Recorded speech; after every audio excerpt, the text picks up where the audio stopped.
आज हम अपने लेक्चर को कंटिन्यू रखेंगे। तो आज हम डिस्कस करने जा रहे हैं जो कैटरपिलर होता है या सिल्कवर्म का जो लार्वा होता है उसके इंटरनल स्ट्रक्चर के बारे में हम जानने की कोशिश करेंगे। तो सबसे पहले हम एलिमेंट्री कैनाल की बात कर लेते हैं। तो जब भी हम इसके एलिमेंट्री कैनाल की बात करते हैं तो इसके पास क्या होता है, शॉर्ट ईसोफेगस होता है, स्पेशियस मतलब क्या होता है, स्टमक होता है, ऐसा स्टमक जिसके पास एनफ स्पेस हो।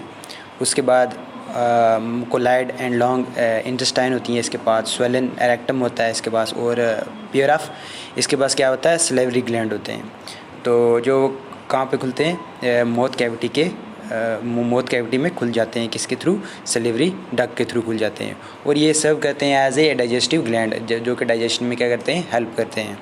देन उसके बाद हम बात करेंगे रिस्पिरेटरी सिस्टम की। तो रिस्पिरेटरी सिस्टम में सबसे पहले ट्रैकियल ट्रंक होता है जो ओपन होता है किसमें, 9 पेयर ऑफ स्पायरेकल्स में। उसके बाद ये जो स्पायरेकल्स होते हैं ये कहाँ पे किस तरीके से प्रेजेंट होते हैं, क्योंकि 9 पेयर होते हैं। जो फर्स्ट पेयर होता है वो कहाँ पे प्रेजेंट होता है, थोरेसिक राइड में। और जो बाकी के मतलब स्पायरेकल वगैरह होते हैं वो कहाँ पे प्रेजेंट होते हैं, 8 एब्डोमिनल सेगमेंट तक प्रेजेंट होते हैं, फर्स्ट 8 एब्डोमिनल सेगमेंट तक प्रेजेंट होते हैं। देन उसके बाद हम सर्कुलेटरी की बात करते हैं। जो सर्कुलेटरी सिस्टम है,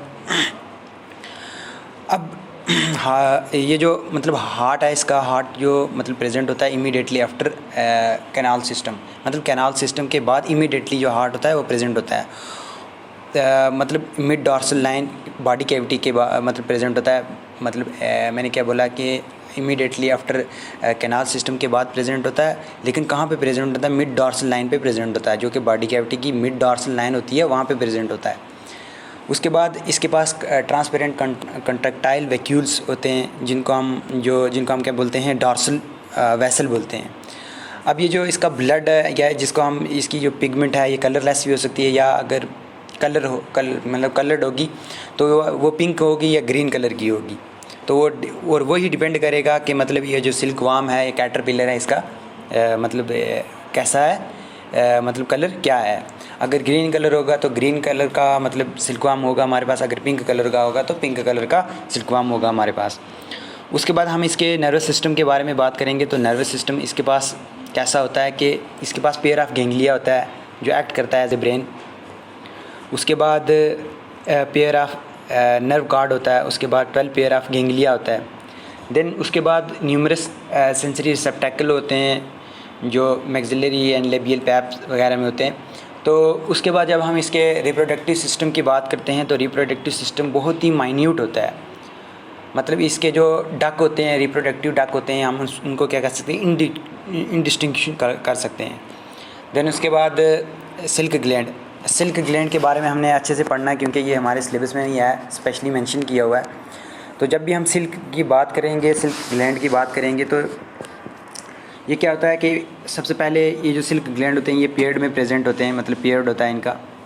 उसके बाद ये कहाँ पे प्रेजेंट होते हैं, 4 to 8 सेगमेंट लार्वे की जो 4 से लेके 8 सेगमेंट होती हैं उनके बीच में ये क्या होता है, प्रेजेंट होता है, फुल्ली फॉर्म्ड होता है।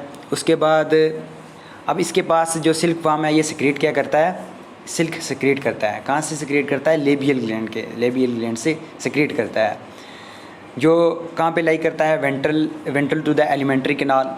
अब जब लार्वा जो होगा फुल्ली डेवलप हो जाएगा तो इसकी जो बॉडी होगी वो क्या होगी, ट्यूब्यूलर शेप की हो जाएगी। डायमीटर मतलब डिफरेंशिएट, मतलब हम मतलब जैसे हम इंटीरियर में देखेंगे कि उसका डायमीटर अलग है, मिडल में देखेंगे उसका डायमीटर अलग है, देन उसके बाद पोस्टीरियर में देखेंगे तो उसका डायमीटर अलग होगा। तो इसी हिसाब से हम इसको क्या डिफरेंशिएट करते हैं, मतलब डिवाइड करते हैं कितने पार्ट में, 3 पार्ट में। तो फर्स्ट वन जो हमारे पास पहला पार्ट है उसको हम बोलते हैं पोस्टीरियर पार्ट जो है वो ब्लंट होता है, हाईली फोल्ड होता है। देन उसके बाद ये किसके साथ ट्रैक होता है, ट्रैकियल के साथ अटैक होता है और सिक्रेट क्या करता है, फिब्रिनोजिन क्या करता है, सिक्रेट करता है, जो बाद में मतलब फिब्रिन जब एक्सट्रैक्शन वगैरह इसकी सिक्रीशन वगैरह होती है तो उसमें कन्वर्ट हो जाता है। तो आप ये इसकी डायग्राम वगैरह देख सकते हो कि एंटीरियर सेक्शन कौन सा है, देन रिजर्वायर सेक्शन कौन सा है जिसको हम मिडिल सेक्शन बोलते हैं, देन उसके बाद पोस्टीरियर सेक्शन कौन सा है। अब ये जो मिडिल सेक्शन है, ये मिडिल सेक्शन क्या एक्ट करता है, सबसे पहले ये तो डब्ल्यू शेप में होता है। आप देख सकते हो कि ये मतलब सिल्कवर्म में कैसा होता है, डब्ल्यू शेप होता है। और यही स्टोरेज का काम करता है। किसकी स्टोरेज, मतलब ये जो सिल्क वार्म की प्रोटीन को बनाने की मतलब से जिस प्रोटीन से सिल्क बनता है, उस प्रोटीन को क्या करता है, ये स्टोर करके रखता है। देन उसके बाद अब जब भी इसके पास 3 रीजन होंगे इस मिडल, मतलब खुद से इस मिडल रीजन के पास 3 रीजन होंगे, जिसको हम क्या बोलेंगे, middle posterior middle and anterior limb बोलेंगे। 3 लिम्ब होते हैं इसके पास। जो पोस्टीरियर है वो सेक्रेट क्या करता है, साइरिसिन फर्स्ट, देन उसके बाद साइरिसिन सेकंड कहाँ से सेक्रेट होता है, मिडल में, और उसके बाद जो साइरिसिन थर्ड है वो कहाँ से सेक्रेट होगा, एंटीरियर लिम्ब से सेक्रेट होगा। और ये जो मिडिल पोर्शन है, मैंने आपको पहले भी बताया कि ये क्या करेगा, स्टोरेज का काम करेगा।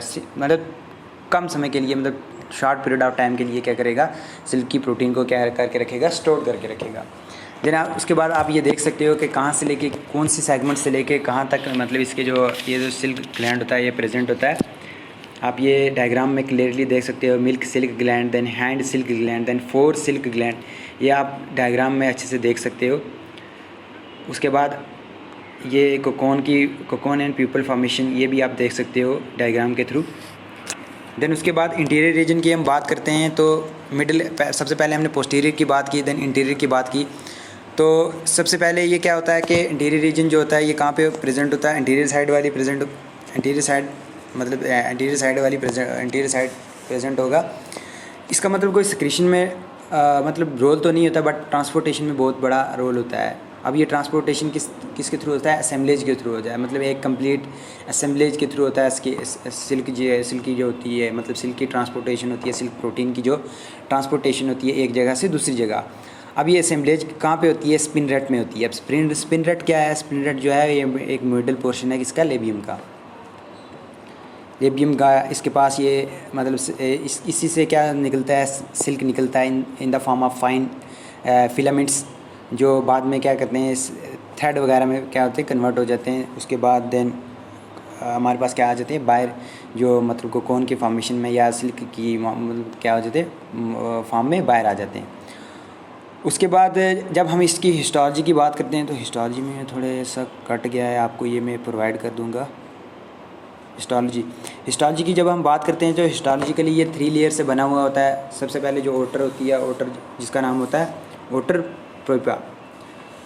अब ये जो ओटर जो होती है ये यूनिफॉर्म थिकनेस होती है इसकी, मतलब एक जैसी थिकनेस होती है। उसके बाद मिडिल जो ग्लैंडुलर लेयर होती है इसकी, मतलब ये क्या करता है, सिक्रीशन का काम करता है। देन उसके बाद लार्वे के मतलब इंस्टार लार्वा में ये क्या होता है, डेवलप होता रहता है उसी तरीके से, मतलब इसके जो इंक्रीज़ होता रहता है, इसका साइज़ ग्लैंडुलर शेप में लेता रहता है। देन उसके बाद जो इंटरनल लेयर है जिसको हम इंटीमा बोलते हैं, ये क्या होती है, थिकनेस इसकी वेरी करती है, मतलब इंटीरियर रीजन में अलग होगी, मिडिल रीजन में अलग होगी, देन उसके बाद पोस्टीरियर रीजन में अलग होगी। तो इसके जो मतलब और भी रीजन में मतलब ये क्या करती है, मतलब मोल्टिंग वगैरह का क्या करती है, मतलब शेडिंग वगैरह में क्या करती है, हेल्प नहीं करती है। देन उसके बाद लास्ट वाला जो ग्लैंड हैं, फिलिपी ग्लैंड या जिनको हम बोलते हैं लाइनेट ग्लैंड, ये कहाँ पे प्रेजेंट होते हैं, हेड रीजन में प्रेजेंट होते हैं और पीरियड में होते हैं। तो उसके बाद सिचुएशन मतलब कहाँ पे प्रेजेंट होते हैं, anterior part of silk gland में प्रेजेंट होते हैं और ओपन किस में होते हैं, स्पिनरेट में होते हैं। देन ये कंट्रीब्यूट करते हैं वैक्सी मटेरियल को सेक्रेट करने में, और जो थ्रेड वगैरह सिल्क वार्म जो सेक्रेट करता है उसको क्या करने में, लुब्रिकेट करने में। तो ये हमने डिस्कस किया कि सिल्क वार्म के ग्लैंड में। आपको ये अलग से टॉपिक है, आप इसको अच्छे से देखिए। अगर कहीं से समझ ना आए आप मेरे से बार बार पूछिए। तो इसकी जो PDF है मैं आपको लेक्चर कंप्लीट होने के बाद पूरी प्रोवाइड कर दूँगा इस 2nd यूनिट की। Thank you.